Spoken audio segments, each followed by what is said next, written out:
एक जमाना ऐसा आएगा कि लोग हलाल और हराम की तमीज जर्रा बराबर नहीं करेंगे।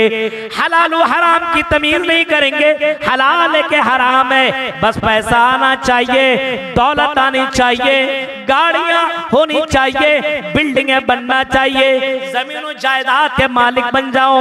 हलाल तरीके से पैसा कमा रहा हूं या हराम तरीके से पैसा कमा रहा हूं, इसकी परवाह नहीं करेगा।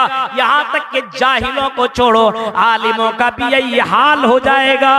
मेरे भाइयों, आज अगर अपने इलाकों का नाम देखेंगे तो आज आलिमों के अंदर भी ये हराम खोरी वाला मामला आ चुका है। हराम तरीके से पैसा कमाने का काम वो भी शुरू कर दिए। कितने लोग हैं मेरे भाइयों जो हराम तरीके से पैसा कमाते हैं। यूट्यूब वालों सुनो, गौर करो, तकरीरें ये लोड करते हैं और तकरीर लोड करने के चक्कर में अपना व्यूज बढ़ाने के लिए, अपना सब्सक्राइबर बढ़ाने के लिए मौलवियों की वीडियो के ऊपर उनकी तस्वीरों के ऊपर अलग अलग थंबनेल लगा लेते हैं। कभी मौलाना अबुल कलाम के साथ हीरोइन की तस्वीर लगा दी जाती है, कभी गफ्फार सलफी साहब के साथ फला मौलवी की फला हीरोइन की तस्वीर लगा दी जाती है, कभी तरह तरह के थंबनेल बना करके व्यूज बढ़ाया जा रहा है। यह हराम तरीके से पैसे कमाने का एक जरिया बन गया है और गलत चीजें लिखी जाती है जिसको हमने कभी बोला ही नहीं है। वो चीजें ऊपर में दर्शा दिया जाता है, लेकिन वो चीजें कभी आपको हमारी तकरीरों में नहीं मिलेगी। अल्हम्दुलिल्लाह।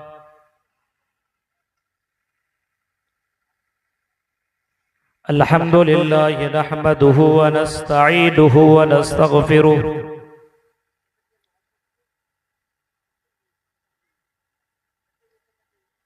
व नऊज़ु बिल्लाहि मिन शुरूरि अनफुसिना व मिन सय्यिआति अअमालिना।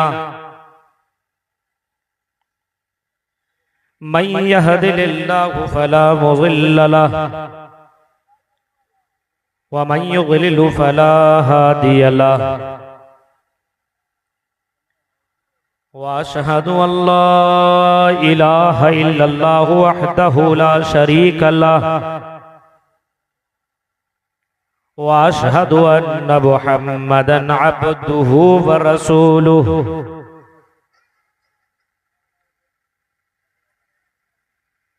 अम्मा बअदु फ़इन्न खैरल हदीस किताबुल्लाह व खैरल हदी हदी मुहम्मदिन सल्लल्लाहु अलैहि वसल्लम व शर्रल उमूरि मुहदसातुहा व कुल्ल मुहदसतिन बिदअह व कुल्ल बिदअतिन ज़लालह व कुल्ल ज़लालतिन फिन्नार।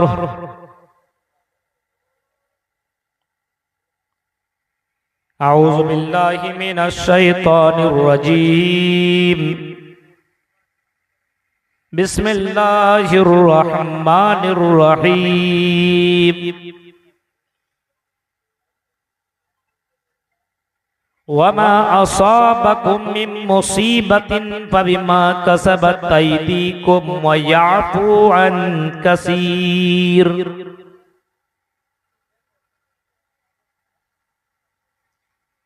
रब्बि इश्रह ली सदरी व यस्सिर ली अमरी वहलुल उक़दतम मिन लिसानी यफ़क़हू क़ौली। अल्लाहुम्मा रब्बि ज़िदनी इल्मा। आमीन। काबिल क़द्र उलमाए किराम, नाज़िम जलसा मेरे मोहतरम दोस्त शेख उस्मान सलफ़ी साहब हफ़िज़हुल्लाह व तवल्ला,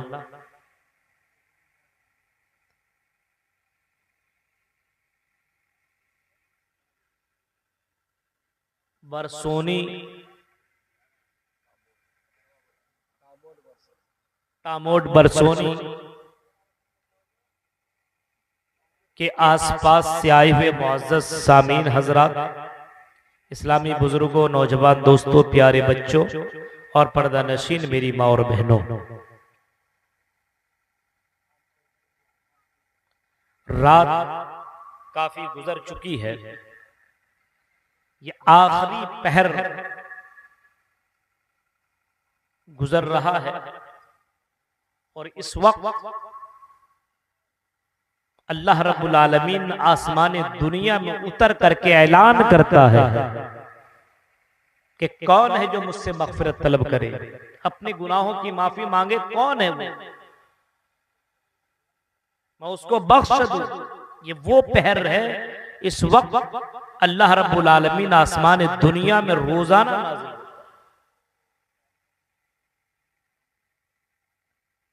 आखिरी पहर में आप हमें सुन रहे हैं और चंद अहम बातें आपके सामने मुझे रखनी है। अल्लाह ताला से दुआ है कि बारेला कहने वाले को, सुनने वाले को, सबको अमल करने की पूरी पूरी तौफीक अता फरमाए। हालात मुसलमानों के बहुत बुरे हैं। इस हालात के जिम्मेदार कौन है और हालात को किस तरीके से कंट्रोल किया जाए और किस तरीके से हालात को बदला जाए, इसी के ताल्लुक से चंद अहम बातें मैं आपके सामने रखूंगा। हालात हमारे इतने बुरे हैं कि आज मुसलमानों की कोई इज्जत नहीं है। अपनी इज्जत बनाने के लिए वो दूसरों के नक्शे कदम पे चलने की कोशिश कर रहे हैं, दूसरों को फॉलो कर रहे हैं कि इज्जत उसमें मिलेगी।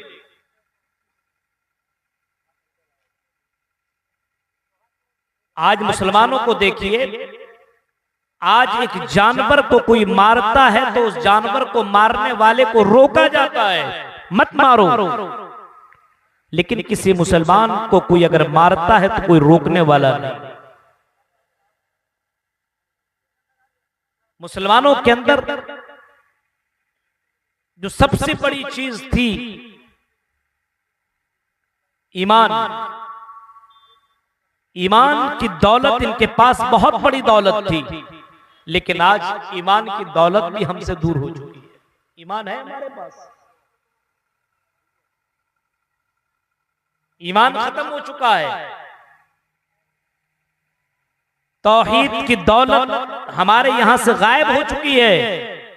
हमारे यहां तौहीद की जगह पे शिर्क ने अपना अड्डा बना लिया।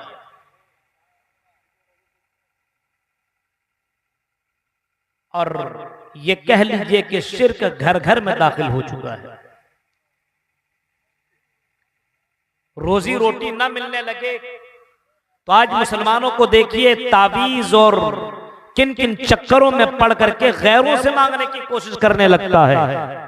बेटे और बेटियां ना हो, औलाद ना हो तो दरगाहों और मजारों के चक्कर काटना शुरू कर देता है। हालांकि उसको मालूम होना चाहिए कि मुसलमान है और इस्लाम इस बात की दावत देता है कि अल्लाह के अलावा औलाद देने वाला कोई नहीं है।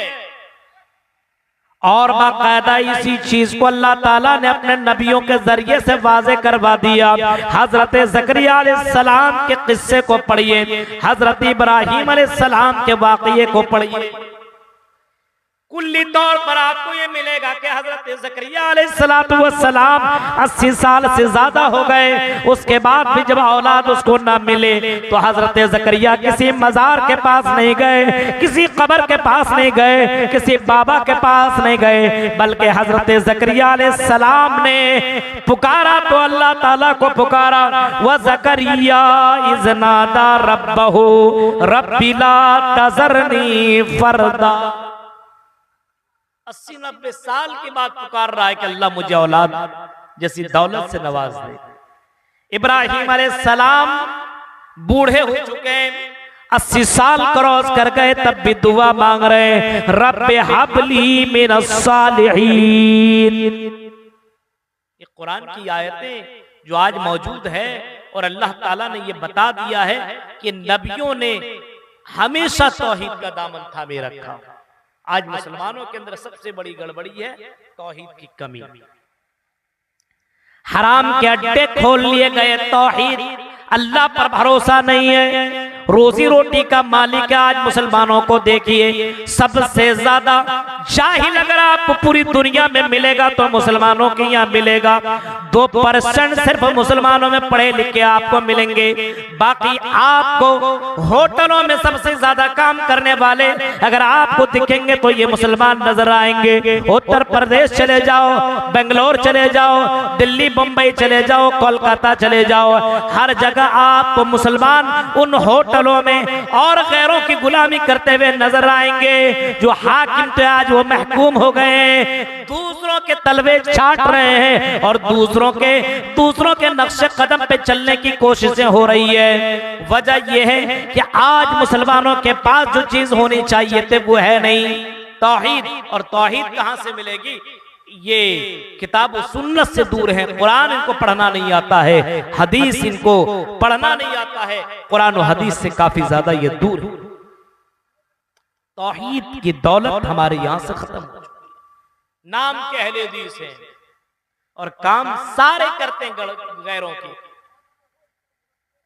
आज हमारे हालात जो बुरे हैं उसकी सबसे बड़ी वजह है तौहीद की गड़बड़ी। अब देखिए, वमा असाबकुम मिन मुसीबतिन फबिमा कसबत अयदीकुम। अल्लाह कहता लोगों, ओ मेरे बंदो सुनो, तुम्हारे दरमियान तुम्हारे पास जो मुसीबतें पहुंचती है, जो तकलीफें तुम्हें पहुंचती है, तुमको जो तकलीफ हुआ करती है, जो तुम परेशान होते हो, अलग अलग तकलीफें पहुंचती है। कभी एनआरसी के नाम पे तुम्हें परेशान किया जाता है, कभी सीए के नाम पे परेशान किया जाता है, कभी मस्जिदों में लाउड स्पीकर मत लगाओ, कभी आजान के ऊपर पाबंदी लगाई जाती है, तुम्हें परेशान किया जाता है। कभी बाकायदा तुमने ये भी सुना होगा कि औरतों को पर्दा नहीं पहनाया जाएगा, बगैर हिजाब के वो कॉलेज और यूनिवर्सिटियों में जाएंगे। ये सब सारी टेंशन है जो तुम्हें दी जाती है और जो तुम्हारे ऊपर मुसीबतें आ रही है। मस्जिदों के अंदर जो बुलडोजर चलाए जा रहे हैं, तुम्हारे कुरान को जो जलाया जाता है और तुम्हें जो परेशान किया जाता है, तुम्हें जो तकलीफें पहुंचती है, फरमाया तुम्हारे आमाल की करतूत का नतीजा है। तुम्हारे आमाल इतने बिगड़ गए, तुम इतने ज्यादा गुनाहों के अंदर मुब्तला हो गए कि अल्लाह रब्बुल आलमीन ने तुम्हें टेंशन देना शुरू कर दिया है। और अल्लाह का ऐलान है, ओ मुसलमानों, अगर इन परेशानियों से तुम्हें बचना है तो फिर तौहीद की तरफ तुम पलटाओ, अपने आप को ईमान वाला बना लो, अपने आप को तौहीद वाला बना दो। वला तहिनु वला तहज़नु व अंतुमुल आलौना इन कुंतुम मुमिनीन। फरमाया मोमिन बन जाओ,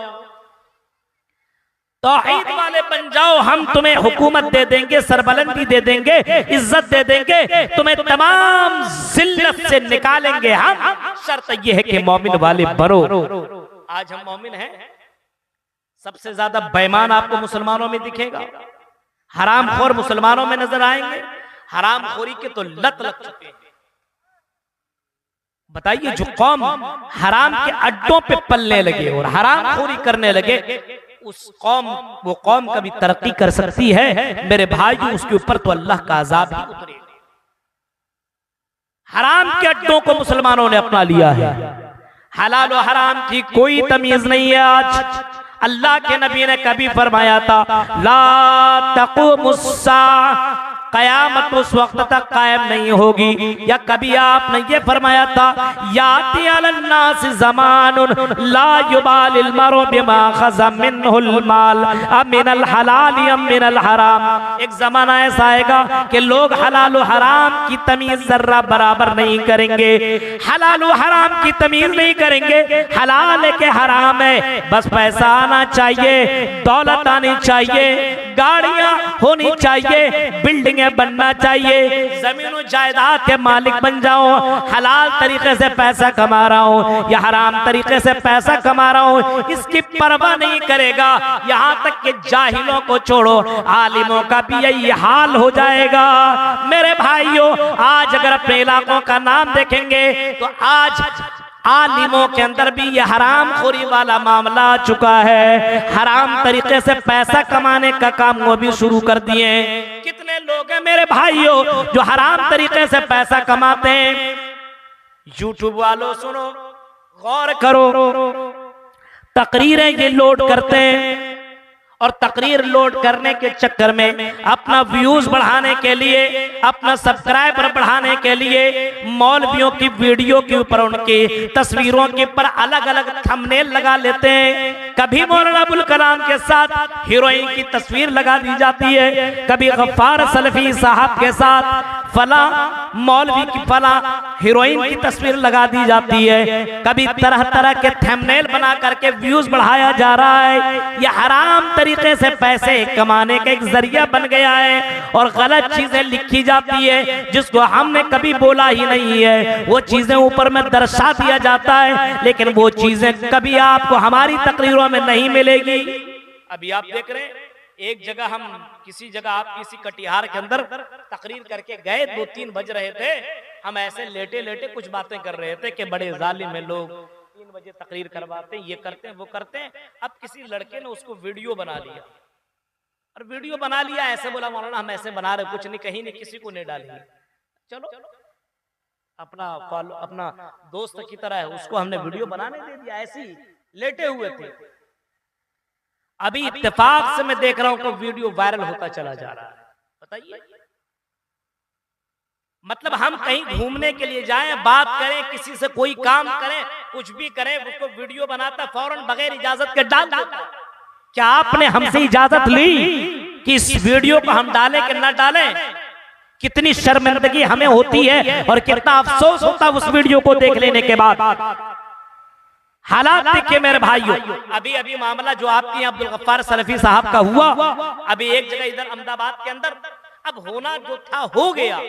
अब इन लोगों को ऐसा मसाला मिला, रोजाना पुलिस ने मौलाना अब्दुल गफ्फार को अरेस्ट किया, कमेटी वाले ने बेइज्जती की, ये किया वो किया, हालांकि कोई मामला ऐसा नहीं था और उसको इतना बढ़ा दिया गया कि ये सीमांचल इलाके को लोगों ने बहुत बदनाम समझा कि यहाँ के लोग बहुत बुरे हैं, लेकिन ऐसा कोई मामला नहीं है। हम हर जगह जाते हैं, अल्हम्दुलिल्लाह लोग इज्जत से पेश आते हैं, अपने अपने मामला हुआ करते हैं, लेकिन यूट्यूब वाले ने अपना पैसा कमाने के लिए ऐसे ऐसे थंबनेल बनाया जिसको ना भी देखना हो वो भी देखना चालू कर देते। अरे क्या बात है।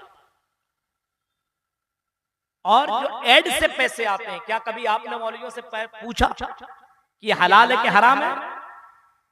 आलिमों से कभी मसला पूछिए मेरे भाई, बगैर इजाजत के आप किसी का वीडियो न बनाए, और बनाए तो आप ऐसा थंबनेल न बनाए जिसकी वजह से किसी की इज्जत में या गुस्ताखी हो सकती या किसी की इज्जत घट सकती हो।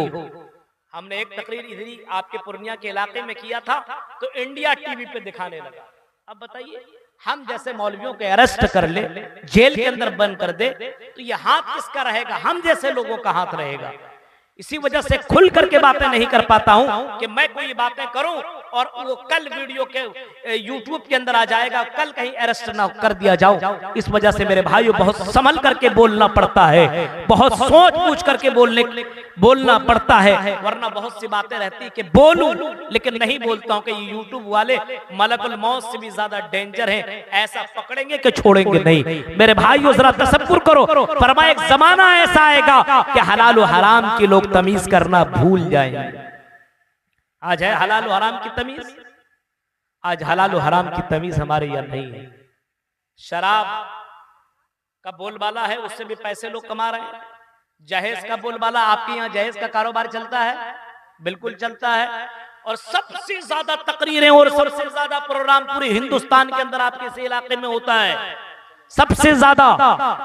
और फिर बाज लोग कहते हैं पेशावर मौलवियों को बुला करके कोई मामला, कोई फायदा नहीं है, कुछ नहीं है। हम समझते हैं कि अगर जलसा ना हो, तकरीरें ना हो, तो कुल्लम कुल्ला सारा मामला चालू हो जाएगा, ज़िनाकारियां अलग एलानिया होना शुरू हो जाएगा। ये तो मौलवियों की कुर्बानी का नतीजा है कि बुराइयों के ऊपर लगाम लगे हुए हैं, बुराइयों के ऊपर कुछ तो लगाम जरूर लगा हुआ है। वरना अगर ये मामला ना होता और कुछ पाखंडी मौलवी अपने तहरीर के जरिए से ये लिख करके साबित करना चाहते हैं कि जलसों से कोई फायदा नहीं है, आए मौलवियों और सऊदी में रह करके अपने भाषण देने वालों और तहरीर के जरिए से जलसों को खत्म करने की कोशिश करने वालों, सुनो, हाँ ये तो ठीक है कि जलसा वक्त पर होना चाहिए, 3, 4, 5 बजे तक या पूरी रात तकरीर नहीं होनी चाहिए, मैं भी इससे मुत्तफिक हूँ। लेकिन जो लोग कहते हैं जलसा ही नहीं होना चाहिए और जो सऊदी में रह करके भाषण दे रहे हैं, कभी कभी अपने सीमांचल एरिया में आकर के देखो हालात कितने बुरे हैं। अगर ये मदारिस जिंदा है तो जलसों की वजह से जिंदा है, और अगर मदरसा जिंदा है तो इस्लाम जिंदा है, क्योंकि मदरसे ही के अंदर कुरान पढ़ाया जाता है, मदरसे के अंदर ही मोहम्मद रसूलुल्लाह का फरमान पढ़ाया जाता है। अगर कुरान और हदीस की तालीम ना हो, हम जैसे मौलवी और जो सऊदी के उन जगहों में रहा करते हैं, वो अगर पहुंचा तो यहीं के मदरसों में पढ़ करके पहुंचा है। मेरे भाइयों, इन मदरसों को जिंदा रखो, इस्लाम जिंदा रहेगा। अगर ये मदरसे बंद हो गए तो याद रखना मेरे भाइयों, तौहीद का नाम, तौहीद का जर्रा बराबर बाकी न रहेगा। शिर्क घर के अंदर बिल्कुल पूरी तरीके से लोगों के घर के अंदर काबिज हो जाएगा। इस वजह से अगर जलसा हो रहा है तो जलसे को खत्म करने की कोशिश मत करो, बल्कि कुछ तब्दीलियां लानी चाहिए। हम हर मरतबा करते 12 बजे से ज्यादा नहीं होना चाहिए, क्योंकि हम लोगों को 3 बजे तकरीर करने में कितनी परेशानी होती है ये हम समझते हैं। 3 बजे रात को उठा करके किसी से तकरीर करवाइए, आप ही को बुलवा दिया जाए तो इस वक्त आप तकरीर नहीं कर पाइएगा, बोल नहीं पाइएगा, बड़ी परेशानी हो जाएगी आपको। हाँ, अब बताइए मेरे भाइयों, जलसों के अंदर लोग सुनने के लिए तकरीरें आते हैं और जाकर के गुनाह कर रहे हैं। अभी मैं आ रहा था, कोई अंडा खा रहा है, कोई चाय पी रहा है, कोई मजे ले रहा है, कोई ये कर रहा है, कोई चूड़ियां खरीद रहा है, औरतें ये कर रही है, वो खरीद रही, ये कर रही, ये सब गलत है।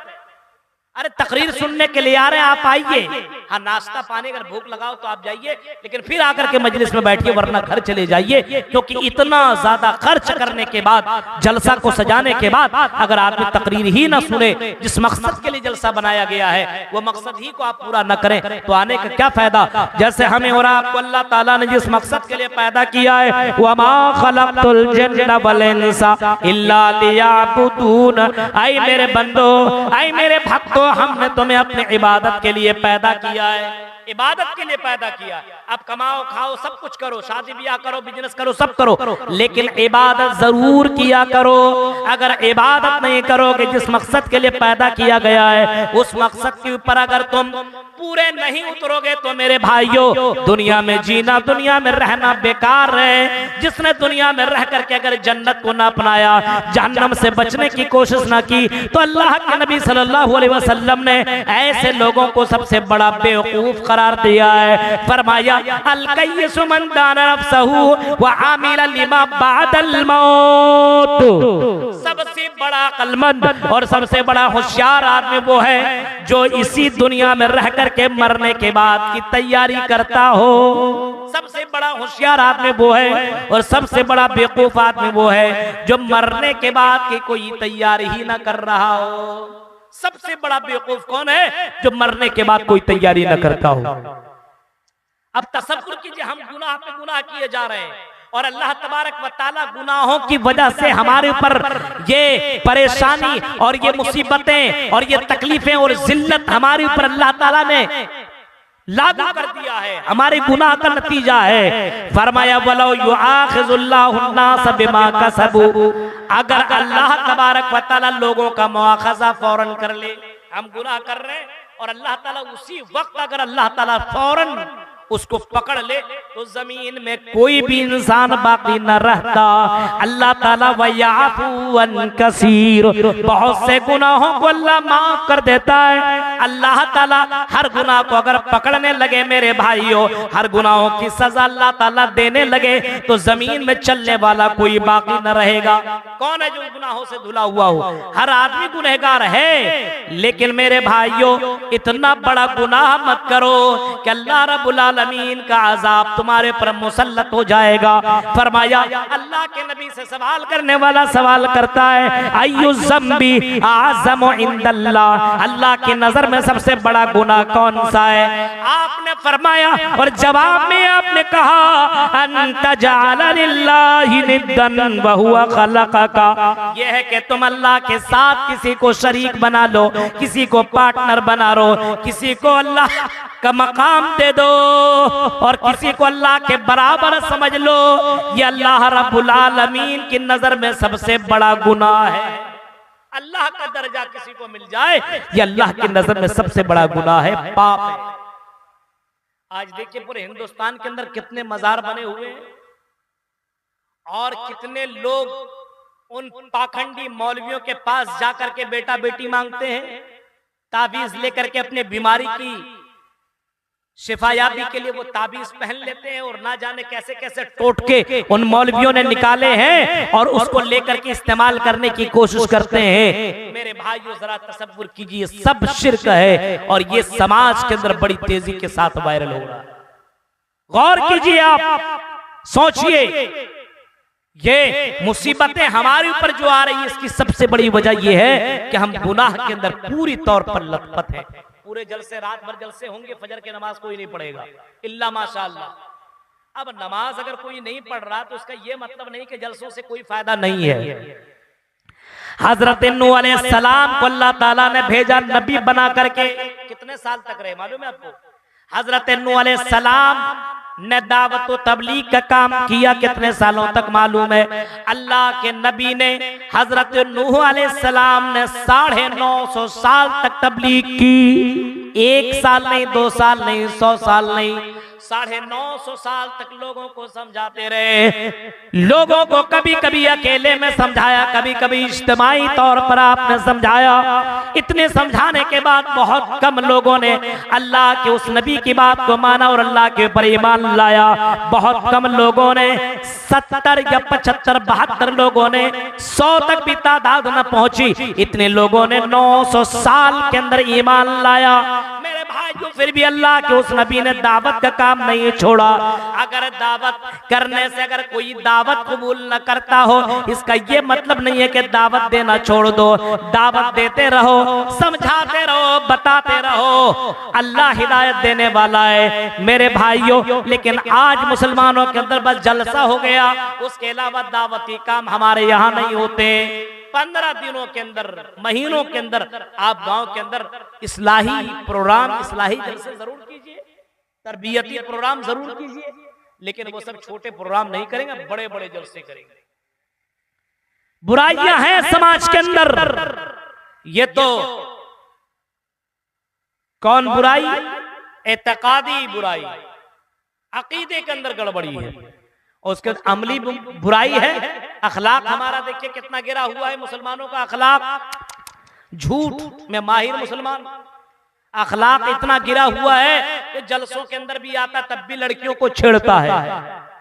जलसे के अंदर आया, वहां तकरीरें हो रही है और कोई आदमी सिगरेट पी रहा, बताइए, कुरान की आयतें सुन रहा और सिगरेट का मजा ले रहा है, चुस्की ले रहा है, और कोई आदमी तकरीरें सुन नहीं रहा बल्कि वो बाजार, मेला, ठेला में कोई लड़की के पीछे भाग रहा है तो कोई लड़की लड़कों के पीछे भाग रहा है। अब ये मामला अगर हम तकरीरों के अंदर कहें तो मेरे भाइयों ये हकीकतें कहना पड़ता है, लेकिन सवाल ये पैदा होता है ये बुराइयां क्यों हो रही है, क्यों लोग ऐसा कर रहे हैं? आपको मालूम है क्या वजह है? क्यों हम और आप ऐसे कर रहे हैं? हमारे अंदर इतनी गड़बड़ियां क्यों हैं? नमाज के ऊपर तकरीरें होती फिर भी नमाज ही नहीं। अभी मस्जिद के ऊपर ही ये जलसा हो रहा, मस्जिद की तामीर के ऊपर। अब मस्जिदों के ऊपर तामीर करने के लिए यहाँ के लोगों ने बहुत बढ़ चढ़ करके हिस्सा लिया। हम उनके हक में दुआ करेंगे कि अल्लाह उनके कुर्बानियों को अल्लाह तो कबूल फरमा। हम दुआ करेंगे जल मस्जिद आप बना रहे हैं, इस गांव के अंदर बहुत जामे मस्जिद, बड़ी मस्जिद बनाने की कोशिश आप कर रहे हैं, अल्लाह ताला इस कोशिश के अंदर अल्लाह ताला आपको कामयाब करे। और अल्लाह के नबी ने मस्जिद बनाने वाले को जन्नत की बशारत सुनाई है। मन बना लिल्लाहि मस्जिदन बनल्लाहु लहू बैतन फिल जन्नह। आपने कभी फरमाया था जिसने मस्जिद बनाई, अल्लाह के लिए घर बनाया, या उस घर में किसी ने ईंटा लगाया, किसी ने मार्बल दे दिया, किसी ने सीमेंट दे दिया, किसी ने कोई सामान दे दिया, किसी ने पैसा दे दिया, किसी ने छड़ दे दिया, किसी ने बालू दे दिया, किसी ने गिट्टी दे दिया, अल्लाह के लिए घर बनाया, फरमाया अल्लाह ताला उसके लिए जन्नत में घर बनाएगा। ये हदीस तो आप सुने होंगे। आए पूर्णिया के लोगों, अगर आपने अल्लाह के राह में कुर्बानी दी, अगर अल्लाह के राह में अगर आपने अपने माल को दिया है, मस्जिद अगर आप बना रहे हैं, तो मस्जिद सिर्फ बना लेने से जन्नत में जा नहीं सकते हो, मस्जिद को आबाद करना पड़ेगा। मस्जिद तो बना ली सब भर में ईमान की हरारत में, मस्जिद तो बना ली सब भर में ईमान की हरारत में। मन अपना पापी था, बरसों में नमाजी बन न सका। मेरे भाइयों, मस्जिद बना लेना ये बहुत बड़ा काम नहीं है, मस्जिद को आबाद करना ये सबसे बड़ा काम है। पूरी जमीन को अल्लाह ने मस्जिद बनाई है। अगर इसी सरजमीन के अंदर, इसी धरती के अंदर आप नमाज पढ़ेंगे तो आपकी नमाज यहाँ भी काबिल कबूल होगी, जायज होगी, मानी जाएगी। लेकिन मेरे भाइयों, मस्जिद बना लेने के बाद उसको आबाद न करना ये बहुत बड़ा गुनाह है, और सारे लोगों को इसका गुनाह मिलेगा। इसी वजह से अल्लाह के नबी की जिंदगी को देखेंगे और अल्लाह के नबी सल्लल्लाहु अलैहि वसल्लम की जीवनी को अगर आप पढ़ेंगे तो अल्लाह के नबी मस्जिद को बात करने के बाद, मस्जिद बनाने के बाद अल्लाह के नबी नमाज पढ़ाने के लिए लोगों को बुलाते थे, नमाज पढ़ाया करते थे। यहां तक आपने कभी फरमाया था लोगों, अगर मैं नमाज न पढ़ाता, सुनो पूर्णिया के लोगों, आपने फरमाया अगर मैं नमाज न पढ़ाता, मुसल्ले पे खड़ा न होता, अगर मैं तुम्हारा इमाम न होता और अपनी जगह में किसी को इमामत में खड़ा कर देता, तो मैं लोगों को देखता कि नमाज कौन नहीं पढ़ता है,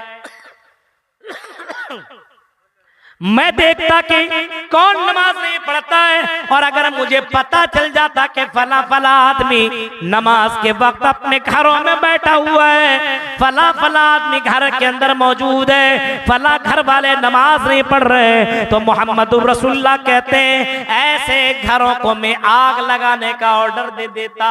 ऐसे घर को दुनिया में बाकी रखने का कोई अथॉरिटी नहीं है, कोई इजाजत नहीं है। ये कौन कह रहे हैं? मोहम्मद रसूलुल्लाह, अल्लाह के नबी कह रहे हैं कि नमाज पढ़ो, इबादत करो, मस्जिदों को आबाद करो। अगर नमाज नहीं पढ़ रहा तो आदमी मुर्दा है, और नमाज अगर आदमी नहीं पढ़ता है तो याद रखिए मेरे भाइयों, वो जिंदा जरूर दिखता है लेकिन हकीकी मानों में वो मुर्दा है, मुर्दा। आज हमारे यहाँ जो गड़बड़ियां हैं, इसकी सबसे बड़ी वजह यह है कि हमारा दिल मुर्दा हो चुका है। जब आदमी का दिल मुर्दा हो जाए, पूरा कुरान पढ़ गुजरिए, कोई फर्क नहीं पड़ेगा, पूरी पूरी रात तकरीर कीजिए, कोई फर्क नहीं पड़ेगा। सहाबा कराम का दिल जिंदा था, अल्लाह की कसम, सहाबा कराम का दिल जिंदा था। अल्लाह के नबी से कोई हदीस सुन लिया करते थे, उसके ऊपर अमल करते थे।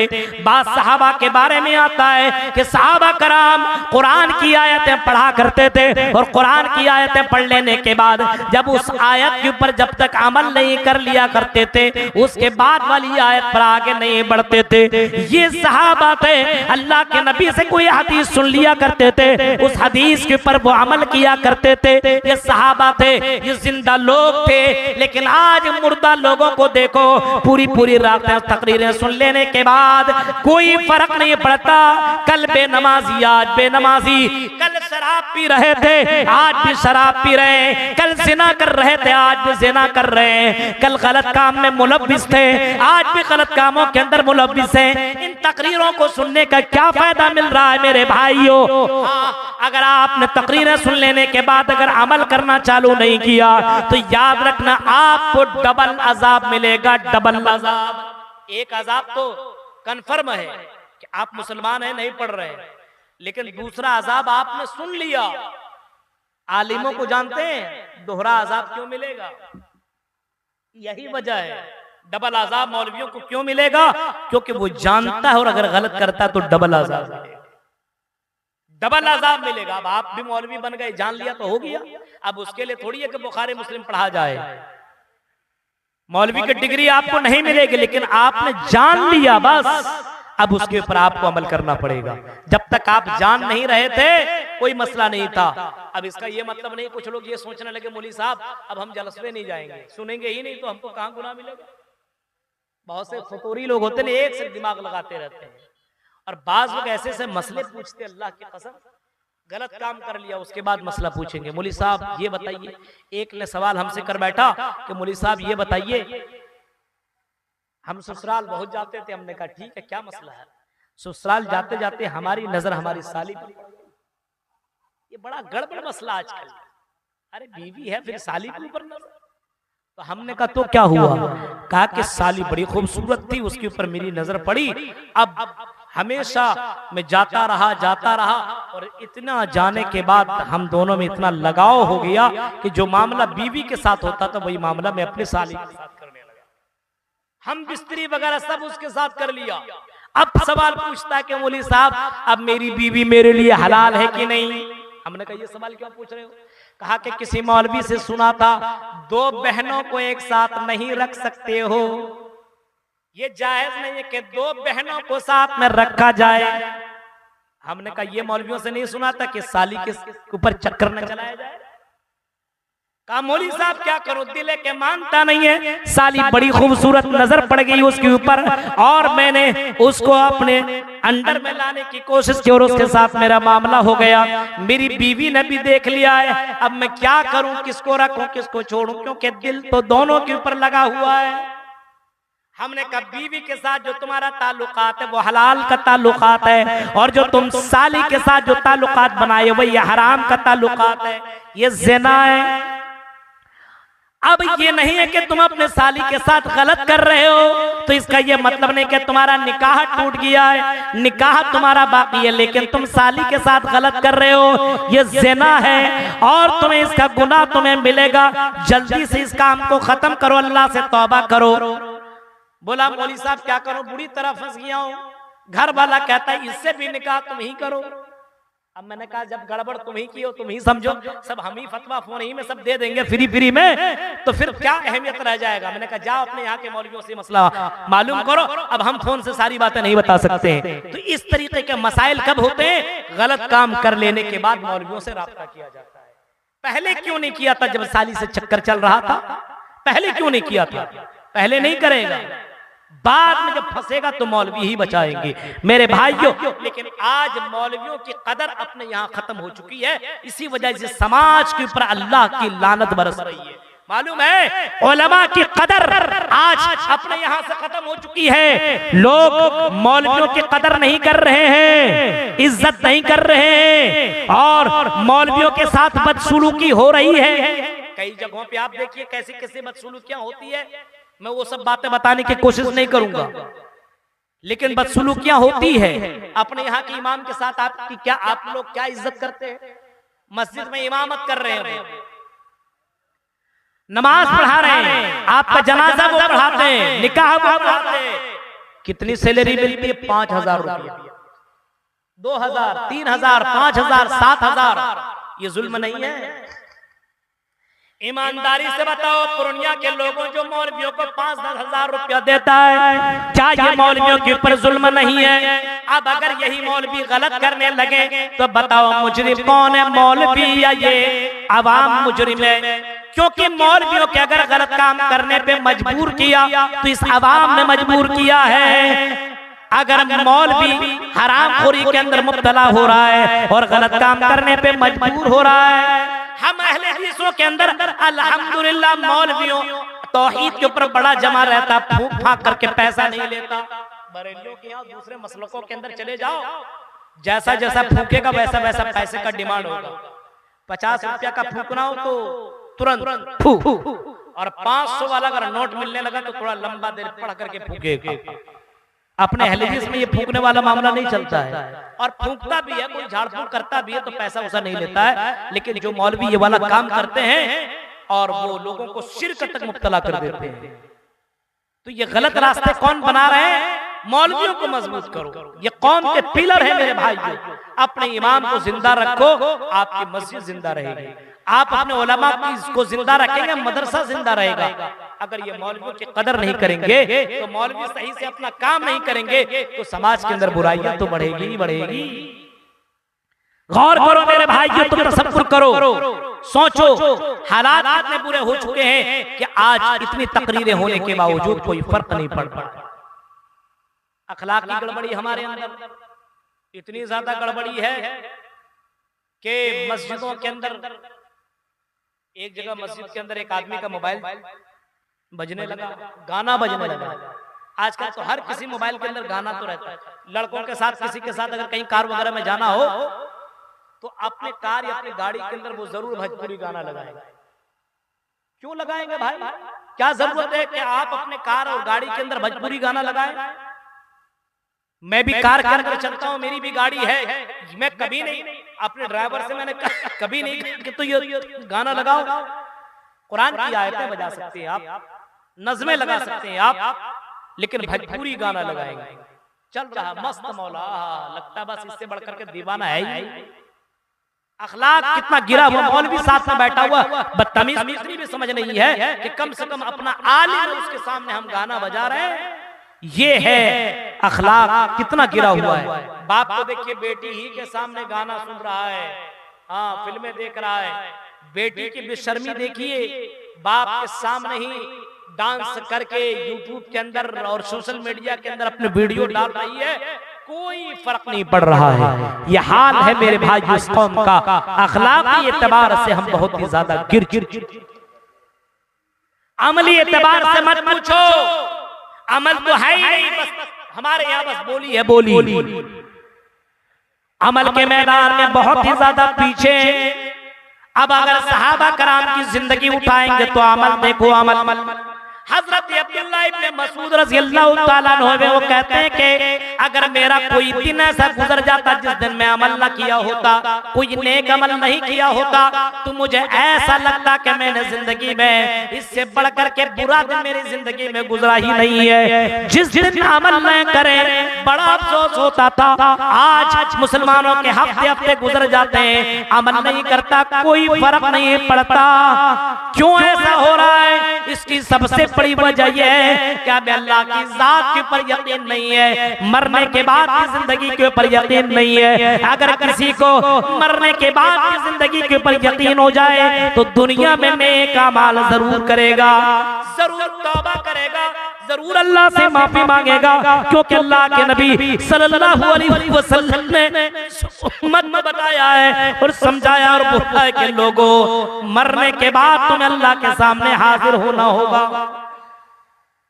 नबी अकरम की जिंदगी अगर आप पढ़ेंगे मेरे भाइयों, तो अल्लाह के नबी सल्लल्लाहु अलैहि वसल्लम आखिरी वक्त में, और आखिरी वक्त में अल्लाह के नबी कह रहे हैं, लोगों अगर मैंने किसी को मारा हो, किसी को सताया हो, किसी को परेशान किया हो, तो वो आदमी आकर के मुझसे बदला ले ले, बदला ले ले।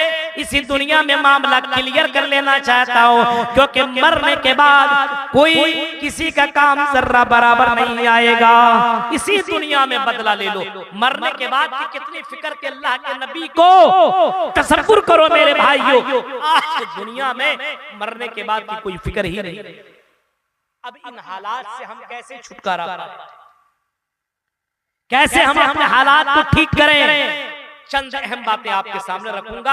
हालात तो हर तरीके से गड़बड़ है, अमली एतबार से गड़बड़ है, अखलाकी एतबार से गड़बड़ है, एतकादी एतबार से गड़बड़ है, समाजी एतबार से गड़बड़ है। औरतों का मामला देखिए गड़बड़, मर्दों का मामला देखिए गड़बड़, जाहिलों का मामला देखिए गड़बड़, आलिमों का मामला देखिए गड़बड़। अब सवाल ये है कि कैसे ठीक किया जाए? कुछ न कुछ तो दवाई होगी, कुछ न कोई उपाय तो होगा। अब अगर इन चीजों को ठीक करना है तो सबसे पहला काम हमें करना है ईमान मजबूत करना। ईमान का मतलब समझ रहे हैं? जैसे आपको रात के बाद दिन होने का पूरा यकीन है, रात है रात, और हमें यकीन है कि सुबह होकर के रहेगी, कल आएगा इंशाअल्लाह, जरूर सूरज निकलेगा। दिन रात अल्लाह ने बनाया है, रात खत्म हो जाती तो दिन आ जाता, दिन खत्म हो जाता तो रात आ जाती है। ऐसी हमें इस बात के ऊपर यकीन करना पड़ेगा कि मरने के बाद अल्लाह के पास जाना होगा। हर किसी को, मर्द औरत को, मौलवी को, आलिम को, जाहिल को, सबको इस बात के ऊपर यकीन करना पड़ेगा मरने के बाद अल्लाह के सामने हिसाब देना पड़ेगा। कोई जुल्म करेगा तो बचेगा नहीं, जुल्म करने वाला बच नहीं सकता है, अल्लाह के यहाँ उसको खड़ा होना पड़ेगा। इसी वजह से मेरे भाइयों, सहाबा कराम को देखिए, एक सहाबी ने हजरत बिलाल को सिर्फ इतना काला कह दिया था, काला कलूटा कह दिया था, ऐ काली औरत की औलाद, इतना जुमला कहा था। अल्लाह के नबी के पास वो सहाबी हजरत बिलाल पहुंचते और कहते अल्लाह के नबी, अबू जर गफ्फारी ने मुझे काला कह दिया है, मुझे गलत जुमले से बुलाया है, बुरे अलकाब से पुकारा है। मेरे प्यारे साथियों, अल्लाह के नबी ने हजरत अबू जर गफ्फारी को डांटा और कहा कि आए अबू जर गफ्फारी, क्या तुमको मालूम नहीं है जबान की वजह से ज्यादातर लोग जहन्नम के अंदर जाएंगे। हजरत अबू जर गफ्फारी ने जब मोहम्मद रसूलुल्लाह के चेहरे मुकद्दस को देखा और आपने देखा कितने ज्यादा नाराज हैं, मेरे भाइयों, ये आगे घर से बाहर निकलते हैं, अबू जर गफ्फारी हजरत बिलाल से माफी मांगना शुरू कर देते हैं, आए बिलाल मुझे माफ कर दो, क्योंकि अगर तूने माफ न किया तो अल्लाह भी माफ नहीं करेगा, और अगर मैं इसी हाल में मर गया तो अल्लाह के यहाँ मैं कौन सा मैं चेहरा दिखाऊंगा। मरने के बाद उसको इतना यकीन था कि एक एक शब्द का मुझे अल्लाह के यहाँ जवाब देना पड़ेगा। गौर करो मेरे भाइयों, मरने की बात यकीन नहीं है हम मुसलमानों को, हालांकि कुरान करीम के अंदर बेशुमार जगहों में मरने के बाद का तस्करा मिलता है और अल्लाह ने कई मिसालें दी है। जमीन को तुम देखते हो कि जमीन मुर्दा है, मुर्दा, इस जमीन के ऊपर अल्लाह पानी नाजिल करता है और ये जमीन जिंदा हो जाती है और इसी से पौधे निकलना शुरू हो जाते हैं। अल्लाह ताला कहता है आई मेरे बंदो, इसी तरीके से हम तुम्हें दोबारा जीवित करेंगे, जिंदा करेंगे। मृत्यु पश्चात जन्म भवति, मरने के बाद तुम्हें दोबारा जिंदा किया जाएगा। मृत्यु पश्चात जन्म भवति, फरमाया मरने के बाद तुम्हें दोबारा जीवित किया जाएगा, दोबारा जिंदा किया जाएगा। कुरान करीम में यही लफ्ज आपको मिलेगा, सुम्मा इन्नकुम बादा ज़ालिका लमय्यतून। आई मेरे बंदो, मरने के बाद तुम्हें दोबारा जिंदा किया जाएगा, उठाया जाएगा। कुफ्फारे मक्का का तो अकीदा यही था, कुफ्फारे मक्का तो यही कहा करते थे, ऐ लोगों ये मोहम्मद की बातें बहकी बहकी बातें क्यों मानते हो, ये मोहम्मद झूठी बातें कह रहा है, मरने के बाद कोई जिंदा नहीं किया जाएगा, सड़ जाएगा, गल जाएगा, जमीन में बोसीदा हो जाएगा, जमीन में मिल जाएगा। अल्लाह ने अपने नबी की शान में बाकायदा अपने नबी की बात को रखते हुए अल्लाह ने कुरान की आयत उतार दी, ज़अमल्लज़ीना कफ़रू अल्ला युबासू कुल बला रब्बी लतुबासुन्ना सुम्मा लतुनब्बउन्ना बिमा अमिलतुम वज़ालिका अलल्लाहि यसीर। अल्लाह ने बाकायदा कह दिया नहीं, तुम्हारा जो अकीदा मर जाएंगे, सड़ जाएंगे, गल जाएंगे, नहीं, मरना सरना गलना ये सब नहीं होगा, मरने के बाद दोबारा जिंदा किए जाओगे और हम जिंदा करेंगे। वज़ालिका अलल्लाहि यसीर, और मेरे लिए बहुत ही आसान है। तो मरने के बाद दोबारा जिंदा होना यकीन कर लो, और तो अगर तुम यकीन कर लो तो गलत रास्ते पे न चलोगे। ऐ मर्दो, ऐ जवानों, शराब के अड्डों में बसने वालों, जिना के अड्डों में जाने वालों, चोरियां करने वालों, डकैती करने वालों, हराम के रास्तों को अपनाने वालों, मरने के बाद की अगर फिक्र कर लो तो एक एक कदम तुम्हें आगे बढ़ाने से पहले कई बार तुम्हें सोचना पड़ेगा। हजरत उमर फारूक की जिंदगी अगर आप पढ़ेंगे तो अल्लाह की कसम, हजरत उमर फारूक की जिंदगी अगर आप पढ़ेंगे तो अल्लाह की कसम, उमर फारूक ने अपनी जिंदगी में अगर कोई गलत काम किया तो बहुत ही ज्यादा रोया, और अल्लाह हजरत उमर फारूक यही कहा करते थे, हासिबू अनफुसकुम क़ब्ल अन तुहासबू। ऐ लोगों, अपना मुहासबा कर लिया करो, अपना हिसाब इस दुनिया में कर लिया करो, इससे पहले कि तुम्हारा मुहासबा किया जाए, तुम्हारा हिसाब व किताब किया जाए, अल्लाह के यहाँ तुम्हें वजन किया जाए। वज़िनू अनफुसकुम क़ब्ल अन तुज़नू, तुमको वजन किया जाए इससे पहले कि तुम अपने आप को वजन कर लो। तो पहला काम हमें ईमान के अंदर मजबूती लानी होगी, ईमान पक्का करना पड़ेगा कि मरने के बाद अल्लाह के यहाँ खड़ा हो, वरना ये कब करेगा? जब दुनिया से ज्यादा लगाव नहीं रखेगा। आजकल क्या है, मुसलमान इतने कमजोर हैं, इसकी दो वजह है। एक वजह यह है कि दुनिया से बड़ी मोहब्बत है इनको, सुबह से लेकर के शाम तक दुनिया के बारे में बहुत सोचता है। अल्लाह के नबी ने फरमाया जमाना ऐसा आएगा कि इनके अंदर एक बीमारी आ जाएगी, तादाद बहुत होगी, वहन की बीमारी होगी। सहाबा ने पूछा वहन क्या है? आपने फरमाया हुब्बुद दुनिया व कराहियतुल मौत, दुनिया से मोहब्बत हो जाएगी, वह कराहियतुल मौत, और मौत से इनको नफरत हो जाएगी, ये मौत से बहुत ही ज्यादा नफरत करने लगेंगे। जनाजा तो उठाएंगे, जनाजे की नमाज पढ़ेंगे, कब्रिस्तान तक जाएंगे, दफन करेंगे, लेकिन मौत के बारे में ये जरा बराबर इनको फिक्र न होगी कि आज जैसे इसको दफनाया गया मुझे भी दफनाया जाएगा, जैसे आज इसको कांधे में लेकर के कब्रिस्तान पहुंचाए, एक वक्त आएगा मुझे भी कांधे में लेकर के लोग जनाजा पढ़ाएंगे, जमीन में रखेंगे, जमीन में दफन कर देंगे। आदमी को जर्रा बराबर इस बात की फिक्र नहीं है। मेरे भाइयों, अल्लाह के नबी सल्लल्लाहु अलैहि वसल्लम फरमाते हैं अक्सिरू जिक्र हाज़िमिल लज़्ज़ात, ऐ लोगों ज्यादा से ज्यादा लज्जत को खत्म करने वाली चीज को तुम याद करो। अल्लाह के नबी कह रहे किसको याद करो? लज्जतों को खत्म करने वाली चीज को ज्यादा से ज्यादा याद करो। लज्जतों को खत्म करने वाली चीज कौन सी है? सहाबा ने पूछा कुल्ला या रसूल अल्लाह वमा हाज़िमुल लज़्ज़ात, ऐ अल्लाह की नबी बताइए लज्जतों को खत्म करने वाली चीज कौन सी है? आपने जवाब दिया अल मौत, मौत एक ऐसी चीज है जो लज्जतों को खत्म कर देगी। कभी गलत करो, गलत करने के वक्त जहन के अंदर ये बात आ जाए मुझे मरना है, अल्लाह के यहाँ जवाब देना है, अल्लाह की कसम अगर ये डर पैदा हो जाए, इंसान सामने खूबसूरत लड़की को छोड़ देगा। आपने बुखारी का वाकया सुना होगा, जब लड़की ने अपने उस चचेरे भाई से कहा डर जा, अल्लाह के खौफ से दूर हो, अल्लाह का खौफ अपने दिल के अंदर पैदा कर ले, मेरे साथ गलत काम मत कर, अल्लाह का डर पैदा हुआ और उस लड़की को उसने छोड़ दिया, खत्म कर दिया। वहीं पे वो उठ करके भाग गया और इस डर से कि मुझे अल्लाह के पास खड़ा होना है।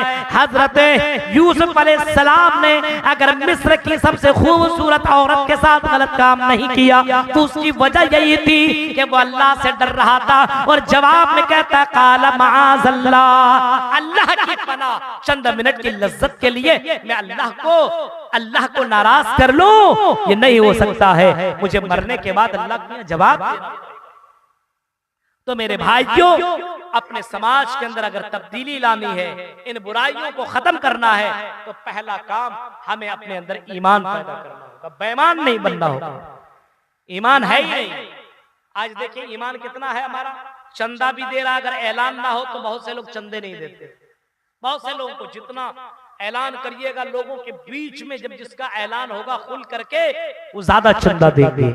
चुपके देने वाले बहुत कम लोग आपको मिलेंगे।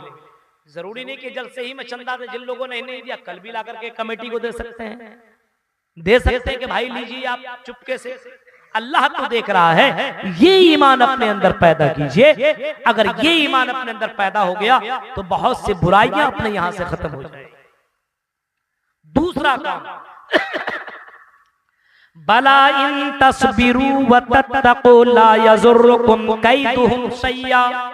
दूसरा काम अल्लाह कहता है मेरे बंदो तुम तकवा पैदा करो और सब्र पैदा करो। ला यज़ुर्रुकुम कैदुहुम शैया, तुम्हारे दुश्मन तुम्हें जर्रा बराबर नुकसान नहीं पहुंचा सकते।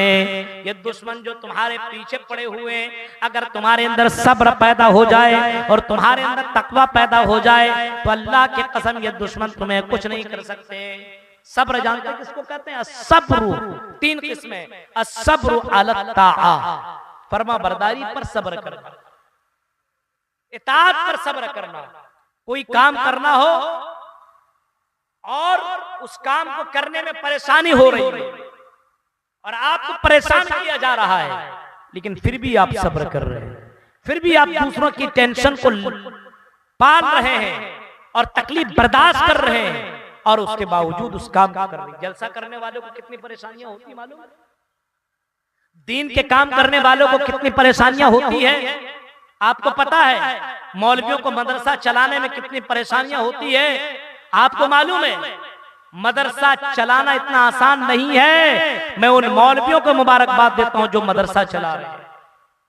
चंदा करने के लिए घर घर जाता है। आप कभी झोला लेकर के निकलिए, तब पता चलेगा कि अल्लाह के लिए निकलना कितना मुश्किल है मेरे भाई। आपको पता है इस जलसे में आने के लिए मुझे कितनी परेशानियों का सामना करना पड़ा। कहां था? उत्तर प्रदेश में, और फिर वहां से कैसे कैसे करके मैं आया। ट्रेन कितनी लेट थी मेरे भाइयों, कितनी परेशानी का सामना करना पड़ा। आपके यहाँ आया, 24 घंटे से अब तक मैं सोया नहीं, आप तसव्वुर कर सकते हैं। और इतनी रात को आपके सामने कुरान और हदीस की बातें कर रहा हूं, और कुछ ऐसे लोग बोलेंगे अरे मौलवी आया तो तकरीर करके चला गया, बस पेशावर मौलवी था, इतने पैसे लग गया, इतने पैसे लेके चल गया। बोलने वाले बहुत हैं। दावत तबलीग के काम पर सब्र करना ये बहुत बड़ी बात है मेरे भाइयों। हम लोग सब्र कर रहे हैं कि कोई कुछ भी कहता है, अगर इस फील्ड को हम भी छोड़ दें, इस फील्ड को और मौलवी छोड़ दे, तो कौन बोलेगा, कौन तकरीर करेगा? बताइए मेरे भाइयों। आज के दौर में आपको अच्छे आलिम नहीं मिलेंगे, अच्छे खतीब आपको नहीं मिलेंगे। जुमे के अंदर देखिए, खतीब करने के लिए, तकरीर करने के लिए खतीब खड़ा होता है, क्या बोल रहा समझ में नहीं आता, मौजू की तैयारी करके नहीं आता है, और पब्लिक ऐसे सो रही है, कोई फर्क नहीं पड़ता है। अच्छे आलिम को अपने गांव के अंदर बुलाइए, जुमे में खुतबा दिलवाइए, 200-500 1000 रुपया आपकी जेब से अगर जाता है तो खर्च कीजिए। लेकिन मेरे भाइयों, पब्लिक को अच्छी बात सुनवाइए, उससे भी समाज के अंदर तब्दीलियां आती है, उससे भी फर्क पड़ता है। वरना मेरे भाइयों, रोजाना चावल और मछली खाते रहिएगा, वो मजा नहीं। कभी कभी बिरयानी भी खाइए, कभी कभी मटन भी खाइए, कभी कभी कुछ और भी चीज खाइए। यानी कहने का मेरा मतलब यह है कि इताअत के कामों के अंदर सब्र किया जाए। हम कोई अच्छा काम कर रहे हैं, जैसे दाढ़ी रखे हुए, बहुत से लोगों को बुरा लगता है। अब जाइए ट्रेनों के अंदर, गैर मुस्लिम हजरात की नजर में कैसे किस तरीके से वो लोग देखते हैं, अरे मौलवी है, ये है, पाखंडी है, घुसपैठी है, आतंकवाद है, ऐसे ऐसे जुमले आपस में बैठे रहेंगे, तरह तरह की बातें करता रहेगा। अब वहां अगर आपने कुछ बोलने की कोशिश की, आपकी जान भी जा सकती है। लेकिन ये उलमा इस बात की फिक्र नहीं करता कि सामने वाला क्या समझ रहा है। हमने अल्लाह के लिए दाढ़ी रखी हुई है, अल्लाह की मोहब्बत के लिए, अल्लाह के रसूल की सुन्नत है उसी। वरना दाढ़ी छिला करके भी तकरीर करेंगे तो हम जहन्नमी नहीं है मेरे भाई। कुछ मौलवी अगर दाढ़ी ना रखें, टोपी ना पहने और नमाज पढ़ाते, बड़ा बवाल होता है। आपके यहाँ होता है कई जगहों पे, देखिए अगर बगैर टोपी के मौलवी नमाज पढ़ा दे, अल्लाह की कसम बाद में पब्लिक तरह तरह की बातें करने लगता है, बगैर टोपी के नमाज पढ़ा दिया। और पीछे वाले से कभी सवाल करो, तुमने बगैर दाढ़ी के नमाज पढ़ ली, बगैर टोपी के नमाज पढ़ ली, तुम जींस और टी शर्ट में ऐसे हीरो बनकर नमाज पढ़े, तेरी नमाज हो जाएगी, इमाम साहब की नमाज नहीं होगी। किसने बोला बगैर टोपी की नमाज नहीं होगी, बगैर दाढ़ी की नमाज नहीं होगी? कौन कहता है? कौन मौलवी कहता है? वो मौलवी नहीं, वो जाहिल है मेरे भाइयों। नमाज होगी। आप ये दाढ़ी नहीं रख रहे, सुन्नत के खिलाफ कर रहे हैं, और अगर कोई मजबूरी है तो गुनाह नहीं मिलेगा। और बगैर मजबूरी के आप दाढ़ी छिलवा रहे हैं, सुन्नत के साथ खिलवाड़ कर रहे हैं, तो आपको अल्लाह की यहाँ जवाब देना पड़ेगा, गुनाह मिलेगा मेरे भाइयों। और अगर दाढ़ी नहीं रखता हो तो मसला उसके साथ है, जाती मामला है। आप उसकी वजह से मौलवी के ऊपर फतवा लागू मत करिए कि इसके पीछे नमाज नहीं होगी, ऐसा नहीं है। तसव्वुर कीजिए मेरे भाइयों, तो इन कामों के अंदर सब्र किया जाए। हजरत बिलाल ने भी सब्र किया, हाँ, और सब्र ऐसा किया कि उस वक्त कुफ्फारे मक्का हजरत बिलाल को जमीन में लिटा दिया करते थे, और लिटाने के बाद गरम रेत में, गरम जमीन के अंदर लिटा करके बड़े बड़े पत्थर उनके सीने में रख दिया जाता था। आवाज नहीं निकलती थी मेरे भाइयों, सांसें फूल रही है, प्यास से मारे तड़प रहे हैं। और ये कुफ्फारे मक्का यही कहा करते थे, आए बिलाल तुम अल्लाह का नाम का इनकार कर दो, ला इलाहा इल्लल्लाह का इनकार कर दो, हम तुम्हें इस मुसीबत से निजात दे देंगे। लेकिन बिलाल की इताअत देखो, फर्मा बरदारी देखो, सब्र कर रहे हैं। और उसी सब्र के मौके पे बिलाल की जबान से जुमला निकलता है, वो जुमला ये होता है, अल्लाह अल्लाह अल्लाह अल्लाह एक है, दो नहीं, तीन नहीं, चार नहीं, हम 360 मूर्तियों की इबादत नहीं कर सकते। एक अल्लाह के सामने हम पूजा करते हैं, उसी के सामने इबादत करते हैं, उसी की इबादत करेंगे।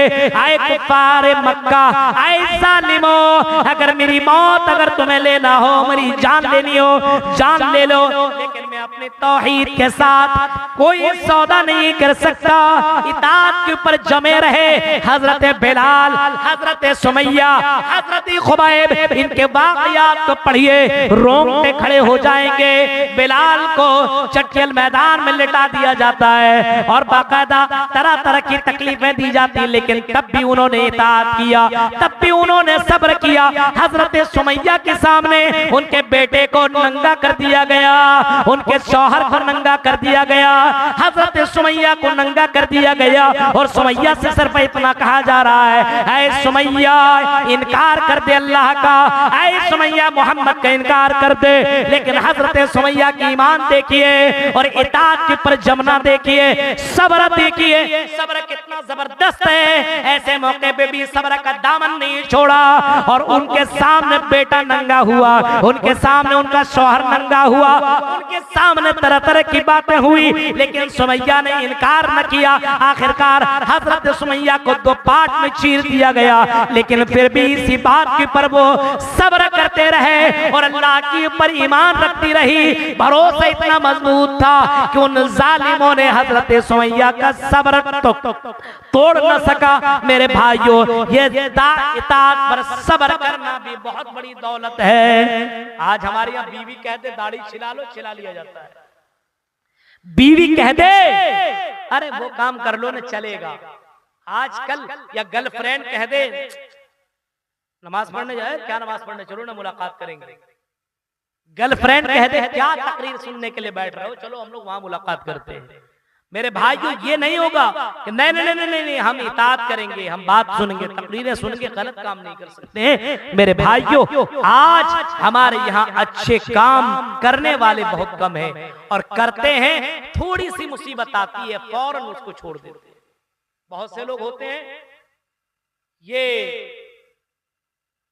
गैरों के रस्म को अपनाते हैं, कड़ा पहनते हैं, ताबीज पहनते हैं, कान में बालियां पहनते हैं। बहुत से लड़का पता ही नहीं चलेगा कि हिंदू है कि मुसलमान है। शक्ल सूरत इस अंदाज से उनका रहता है कि पता ही नहीं चलता है। जब तुम यहाँ मुसलमान नहीं लग रहे हो तो मरने के बाद मुसलमान कैसे लगोगे, बताइए। दुनिया के अंदर मुसलमान दिखते नहीं हो, अमल तो है ही नहीं, लेकिन कम से कम आपकी शक्ल सूरत ऐसी होनी चाहिए कि लगना चाहिए मुसलमान का बेटा है। खा रहा है खड़े खड़े कुत्तों की तरह, पी रहा है तो कोई तरीका नहीं बिस्मिल्लाह पढ़ा जाए, क्या किया जाए। हाँ, कोई काम कर रहा है तो ऐसे कर रहा है, लगता है कि उसको इस्लाम से दूर दूर का कोई वास्ता नहीं है। ये कौन से मुसलमान हो मेरे भाइयों, कम से कम लगना चाहिए मुसलमान हो। हम लोग अगर बीच रास्तों में कहीं भी जाते हैं, दूर से नजर आ जाता है कि पक्का ये मौलवी है, पक्का ये मुसलमान है। अपने आप को मुसलमान बनाइए। बम्बई के अंदर मैंने देखा जवानों को दाढ़ी रखते हुए। हम गए एमपी के अंदर, भोपाल के अंदर इंजीनियर करने वाले लड़कों को देखा, दाढ़ी इतनी बड़ी बड़ी, और अल्लाह के कसम 2-2:30 बजे उठ करके तहज्जुद की नमाज पढ़ते हुए मैंने इंजीनियर करने वाले बच्चों को भी हमने पाया है। हाँ, उसने कहा कि मौलवी साहब अल्लाह ताला इज्जत और जिल्लत का मालिक है, मेहनत हम कर रहे हैं, अल्लाह ताला जरूर फल देगा। लेकिन इसका ये मतलब नहीं है कि हम दाढ़ी को छिला लें, नमाज को तर्क कर दें, गलत काम करने लगे, कॉलेजों में रहें और बेशुमार गर्लफ्रेंड बना करके घूमें। ये नहीं होना चाहिए। मैं दंग रह गया मेरे भाइयों। कुछ लोग ऐसे भी हैं, कुछ लड़के ऐसे भी हैं कि इस हालात के अंदर भी वो अपने इस्लाम को उन्होंने जिंदा बाकी रखा। तो सब्र किया जाए, किसके ऊपर, इताअत के ऊपर सब्र किया जाए। अस्सब्र अनिल मासिया, गुनाहों के ऊपर सब्र किया जाए। गुनाह के ऊपर सब्र मतलब कोई आदमी गलत काम करने के लिए बुलाए, चलो ना यार शराब पीते हैं, और आप देख रहे हैं कि ये भी पी रहा, वो भी पी रहा, वो भी पी रहा, बड़ा मजा आ रहा है, और वो उसके पास भी गर्लफ्रेंड, उसके पास भी गर्लफ्रेंड, उसके पास भी गर्लफ्रेंड, वो भी होटल में लेके जा रहा है, वो भी होटल में लेके जा रहा है, और आप को कोई लड़की बाकायदा मौका दे रही, चलो मेरे साथ होटल के अंदर गलत काम करोगे, मौज मस्ती करोगे। ऐसे गलत काम के ऊपर सब्र करना, कंट्रोल करना, ये भी बहुत बड़ी दौलत है। इसके ऊपर सब्र करना मेरे भाइयों। ऐसा है कि अगर इन कामों से अगर कोई आदमी बच जाता है तो अल्लाह ताला उसको इज्जत से नवाजेगा। है हमारे यहाँ ये मामला है, सब्र होता ही नहीं है। गलत चीजों को देखा भागता हुआ, अभी देखिए कोई झगड़ा हो जाए, गलत काम कहीं पे हो जाए, भागता हुआ निकलेगा, जलसों को नहीं सुनेगा, तकरीरों को नहीं सुनेगा, तो सब्र किया जाए। और तीसरा काम, मुसीबत आए तब भी सब्र कीजिए। आज मुसीबत आती है मुसलमानों के ऊपर, सब्र नहीं होता है। बच्चा का इंतकाल हो गया, रोना धोना चालू, और इतना रोता है लगता है कि अल्लाह ने बहुत इनके साथ बहुत बड़ा अन्याय और जुल्म कर दिया। अरे भाई, उनकी तकदीर में उनकी जिंदगी उतनी ही थी, मौत आनी थी। हाँ, आंखों से आंसू निकल सकते हैं, लेकिन इसका यह मतलब नहीं कि अल्लाह के ऊपर ही गलत गलत जुमले बोलना शुरू कर दे। अल्लाह के नबी का बेटा इब्राहिम का इंतकाल हुआ, इब्राहिम का इंतकाल हुआ, अल्लाह के नबी की आंखों से आंसू गिर रहे हैं। एक सहाबी हजरत अब्दुर्रहमान इब्ने औफ हैं, वो कहते हैं वन तैयार रसूल अल्लाह, अल्लाह के नबी आप तो अल्लाह के रसूल हैं, आपकी आंखों से आंसू जारी है, आप भी रो रहे हैं। आए अल्लाह के नबी, ये कैसा मामला है? आपने फरमाया ये रहमत है, रहमत, ये मोहब्बत है, ये बेटे की मोहब्बत है। अल्लाह ताला ने हर इंसान के दिल के अंदर बेटे की मोहब्बत डाली है, उसी मोहब्बत का ये मामला है कि मेरे आंखों से आंसू जारी है। लेकिन सुनो अब्दुर्रहमान इब्ने औफ, सुनो, आपने फरमाया इन्नल ऐना तदमा वल क़ल्ब यहज़ुन वला नक़ूलु इल्ला मा यरज़ा रब्बुना व इन्ना बिफ़िराक़िका या इब्राहीम लमहज़ूनून।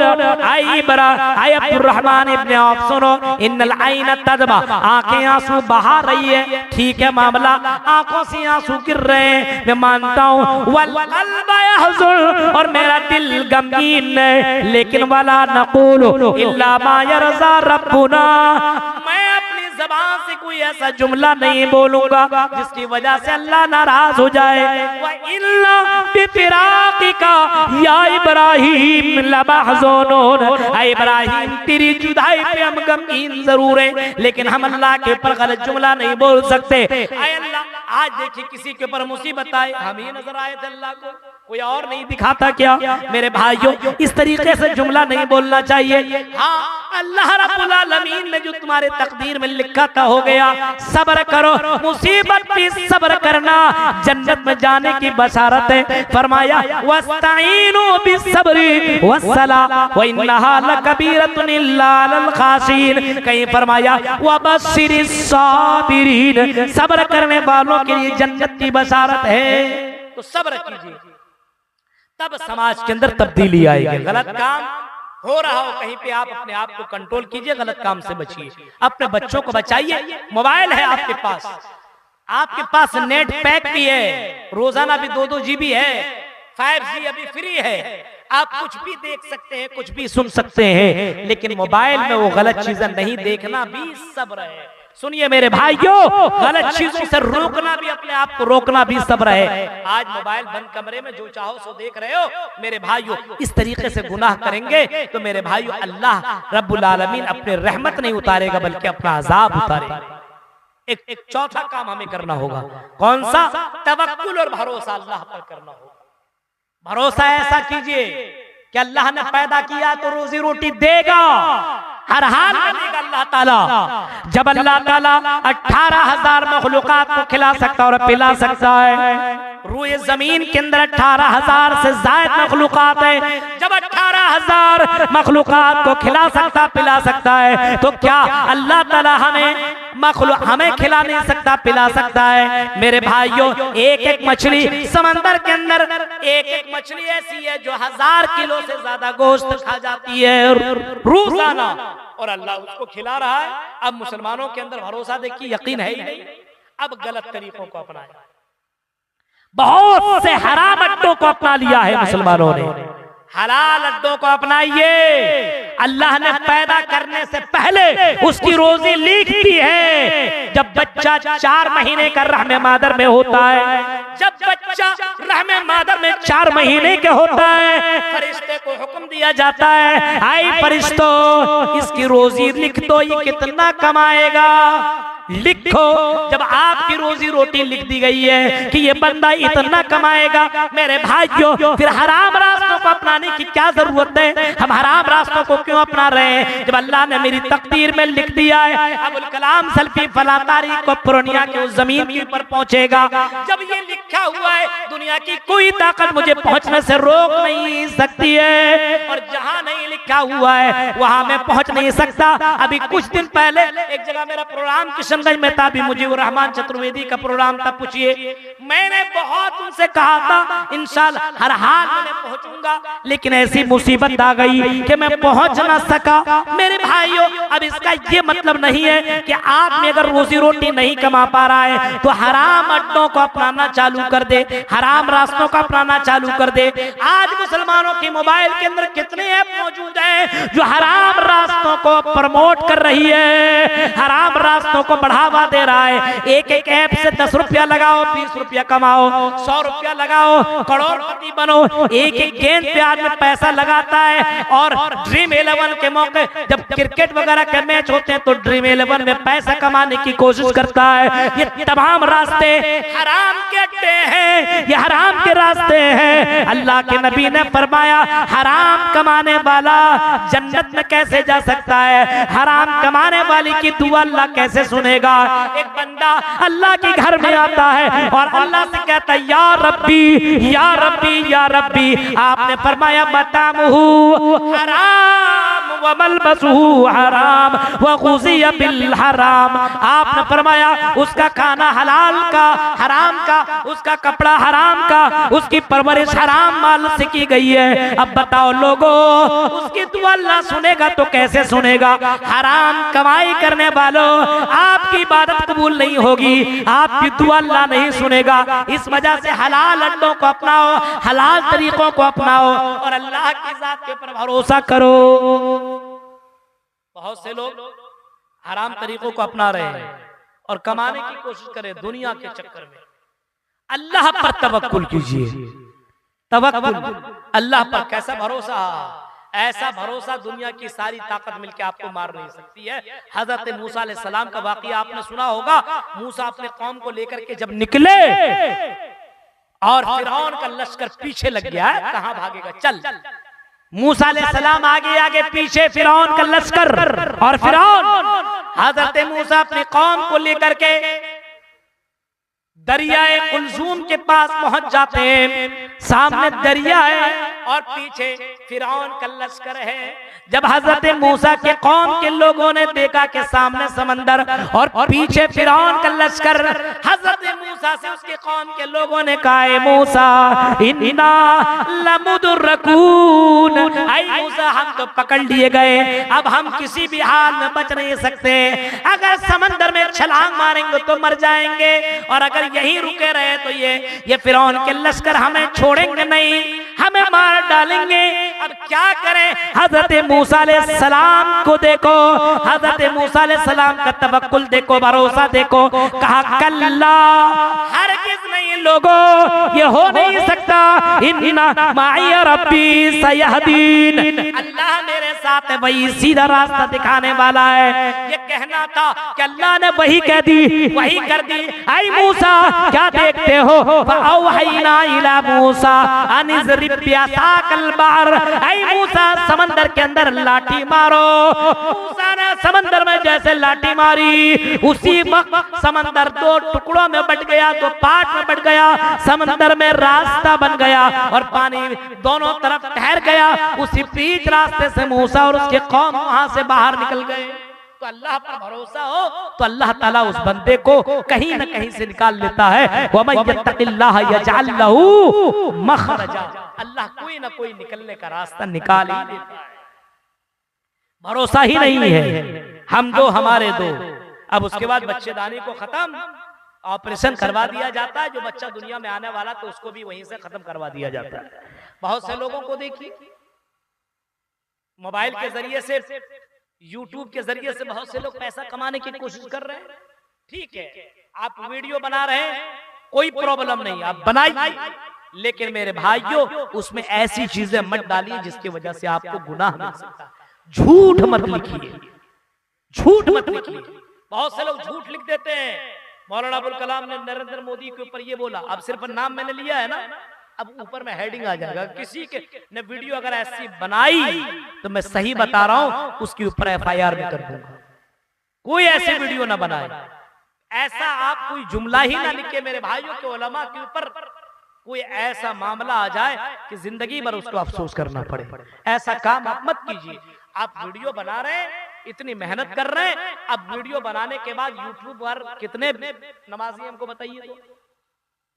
बड़े बड़े यूट्यूबर क्या करते हैं, रात भर जागेंगे, नमाज से उसको कोई मतलब नहीं, वही तबलीग। वो भी तो आप हमसे बड़े मौलाना आप लोग हैं, अभी हम तकरीर करके निकल जाएंगे, आप तकरीर डाल रहे हैं, ये जिंदगी भर के लिए बाकी रहने वाला है। यानी आपके पास हमारी तकरीर मौजूद है, आप सुन रहे हैं, आप डाल रहे हैं, उसके बाद भी अगर अमल नहीं कर रहे हैं तो मेरे भाइयों बताइए अल्लाह की जात के ऊपर आपको कहां पे यकीन है?